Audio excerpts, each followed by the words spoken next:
Welcome back guys, ako yung nagbabalik para i-review ang ating riding jacket. Siyempre after natin maprotektahan ng ating ulo, susunod natin ang ating katawan. Ngayon, meron ako ditong riding jacket, my first ever riding jacket. Ito ang Kumine JK079. Meron siyang 3D mesh shock absorption technology. Ang kulay niya is ivory white. Meron tong iba't ibang kulay. Una, black. Pangalawa, yung ivory white. Tsaka yung pangatlo, yung neon green natin. Napili ko kasi yung ivory white kasi medyo dikit dun sa kulay ng ating motor. Ganda din kasi siya kasi kapartner nga din ng helmet ko. Ngayon, may iba't ibang sizes to. Meron siyang small, medium, large, extra large, 2XL, 3XL, 4XL, at ang pinakamalaki natin ay 5XL. Ang approximate weight nitong ating riding jacket is 1.45 kilograms. Kung mabubuhat, ang bigat nyo, makakaya ko ba yun? Mamaya susukatin ko para mas makita pa natin. Yan, mabalik tayo sa ating review. Ang material nito is nylon and polyester. Ayan, kung makikita natin, ito yung itsura niya. Yan, ito yung mga 3D mesh niya. So, mesh. Mesh din to hanggang dito. Sa kamay, mesh yan. Sa kabila, ganun din. Tapos, kung ilalagay natin sa likod, natin ang likod. Ayan. 3D, shock absorption ulit, saka ayan, airstream. Ito, mesh to, buo yan, mesh. Ito, mesh din to. Tapos kung makikita natin dito, mesh din to, mesh din dito. Ikaw pala ang miming ng miming? Ang sinasabi niyang technology na 3D mesh shock absorption, nag-a-act na rin siya as cooling natin. Tapos pag pumasok tayo sa loob ng ating jacket, see-through siya na mesh. Mesh ditong malaki. So, masinsin na pagka-mesh. Tingin pa lang, presko na siya. Sa mga features niya, meron siyang mga reflective panels. Kaya kita kayo pag gabi. Pagkatapos, dito rin, reflective panel din to. Sa likod, may reflective panel din to. Tapos, ito, reflective panel din to. Ito din. Ngayon, yung protection na po-provide niya, marami. Simulan natin sa neck brace. Yung neck brace, optional siya. Dito siya kinakabit, dito sa bandang batok. Ito yung attachment ng ating neck brace. Dinisip lang dito. Pagkatapos, ilalagay dito yung dalawang velcro ng ating neck brace. Ngayon, may protection din tayo sa shoulders. Dito may protection yan. Meron din dito sa may elbow and forearm. May protection dyan. Meron din protection sa chest at syempre dito sa likod natin. Ang isa pang feature ng jacket natin is pwede siya sa tag-init, pwede din siya sa tag-ulan. Pag gagamitin mo siya sa tag-ulan, pwede kang gumamit ng interior lining niya. Itong kulay black dito sa may bandang gilid, ito yung interior lining niya. Kuhanin lang natin. Itong interior lining, yung tela niya is parang pang-umbrella or yung parang pang-payong. Ito yung push button or snap button lock niya. Tapos, para madikit natin or maikabit natin sa ating jacket, ito may zipper siya, dalawang zipper. Damn, zip the shit up.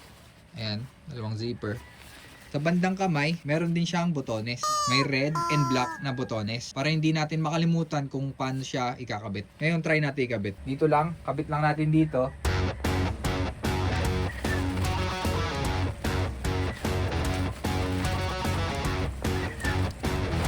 Sa botones, dito natin makikita yan. Mamaya natin kabit. Dito muna tayo sa ating zipper. Kabit natin yung zipper natin. Ito dito. Pataas lang siya.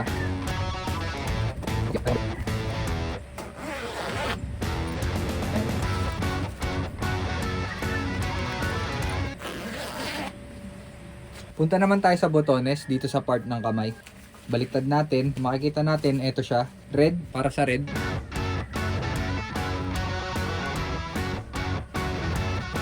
At black para sa black.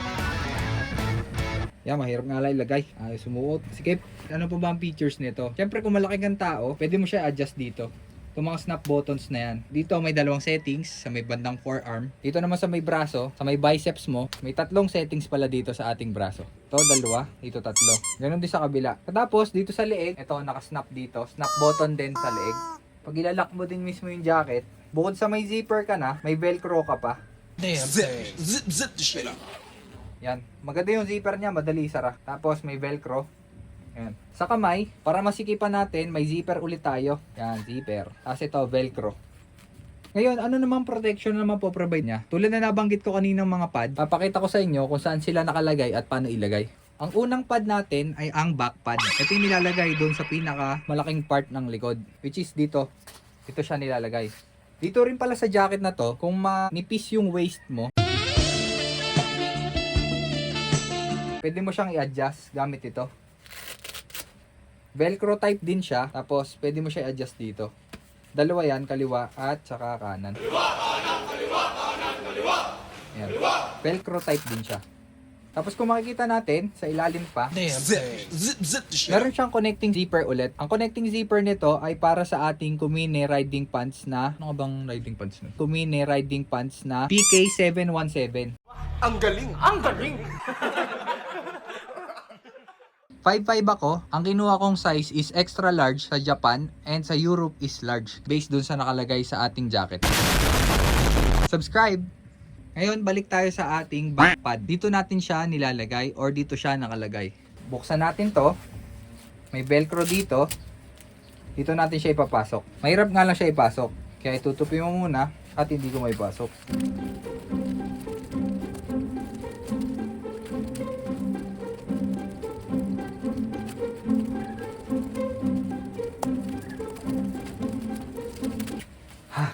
Napasok ko din. Ay, salamat napasok ko. Dito siya nakalagay sa likod. Ito yung likod mo, tapos nandito yung parang mga may bubbles. Dito siya nakaharap. Ang isunod nating protection ay yung sa dibdib niya. Itong dalawang to, ang kanyang protection sa dibdib. Dito naman siya nilalagay. Makikita natin. Ayan. Kumine. Dito natin siya ilalagay. Ganun din sa kabila. Dito rin sa kabilang gilid ilalagay. Dito sa kabilang gilid na to. Kumine, Safety and Innovation. Yan. Ito ay breast or chest.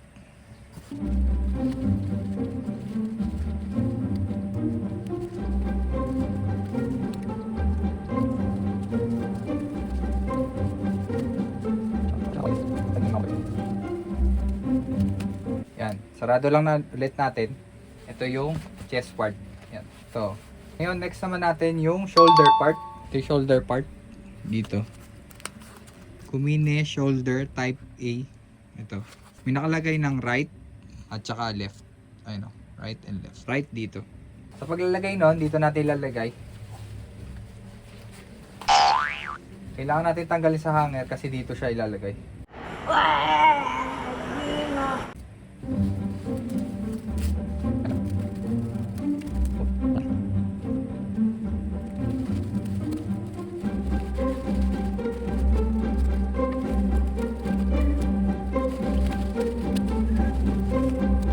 Ganun din sa kabila.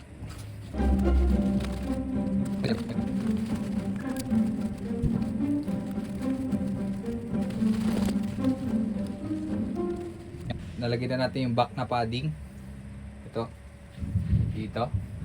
Nalagyan na rin natin yung sa chest na padding. Sa shoulders, nalagyan na natin. Ito na lang sa arm or forearm. Sa elbow and forearm. Ito.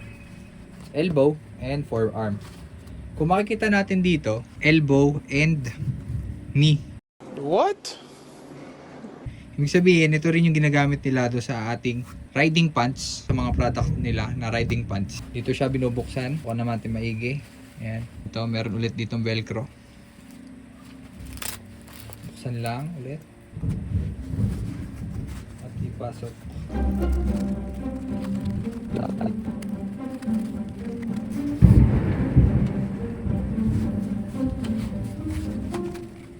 Yan, okay na.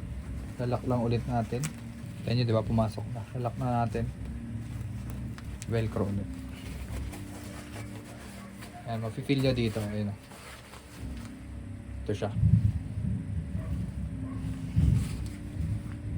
Pasok natin. 2P8 para pumasok. Ay, pumasok. Eh.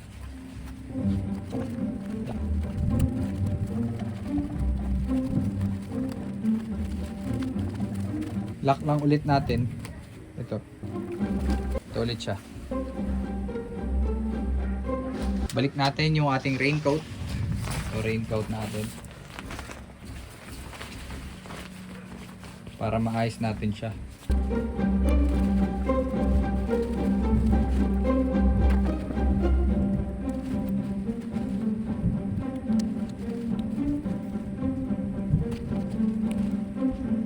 Okay na. Yan na yung ating jacket. Pogi, di ba?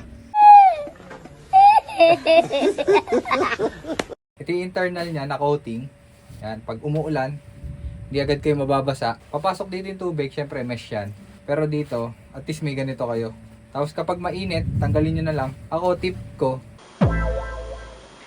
hindi ko na nilalagay dito kasi pagpasok naman ng kamay, lumalabas naman yan dyan eh, or hindi ka naman makakasagabal yan pagka hindi mo naman nilagay ng dito. Ngayon, sukatin natin kung gaano siya kabigat. Meron ako ditong panimbang. Ito ang ating panimbang. Hanggang 2 kilo kaya niyan. Tingnan natin kung gaano kabigat yung jacket. Ayan ngayon, timbangan natin yung jacket kung gaano siya kabigat. Yeah, buddy! Fight, fight! Tingnan natin kung gaano kabigat yung ating jacket. Yan, approximately 1.45 kilogram. Yun yung bigat ng ating jacket. May dagdag ko lang pala, meron itong bulsa sa harap. Ito. Medyo maliit nga lang yung bulsa niya. Ito yung gloves natin. Kasya naman, pero medyo naka-bulge siya. Masasarado mo naman siya. Dalawa yan na zipper or pocket dito sa ating jacket. Isa dito at isa din dito sa kabila. Kung makikita natin pala, kita natin dito, may parang buntot siya.